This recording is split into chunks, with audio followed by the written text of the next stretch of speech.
Vénérable Kenpo, je pense que les gens ont des doutes dans leur esprit. Les doutes qui surgissent souvent concernant la pratique sont: que pratiquer, comment pratiquer et quels sont les résultats de la pratique? Pourriez-vous donner quelques conseils aux personnes qui ont ces préoccupations? Si on ne peut pas contacter régulièrement son maître, car parfois les maîtres sont très éloignés de nous, qu'on ne peut pas s'en remettre à eux quotidiennement ou maintenir une relation proche avec eux, comment savoir si notre pratique est correcte et efficace? S'il y a l'occasion, il vaut mieux s'en remettre à un maître spirituel qui comprend bien les enseignements bouddhistes, lui poser des questions, écouter auprès de lui au moins une dizaine de livres en cours, car beaucoup de bouddhistes n'ont pas étudié de manière systématique.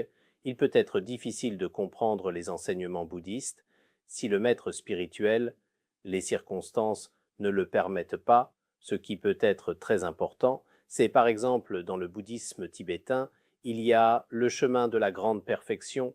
Des livres comme ceux-ci, il faut les lire à plusieurs reprises, ainsi après, vous ne douterez pas en pensant: est-ce que j'ai mal pratiqué? Comment dois-je pratiquer? Vous ne penserez pas ainsi.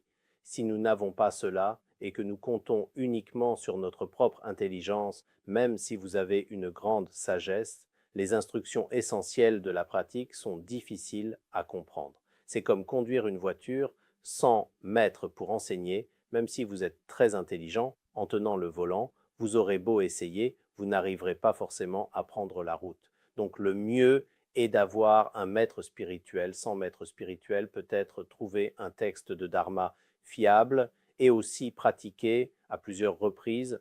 Certains principes dont idées sont aussi expliqués assez clairement dans les textes de dharma.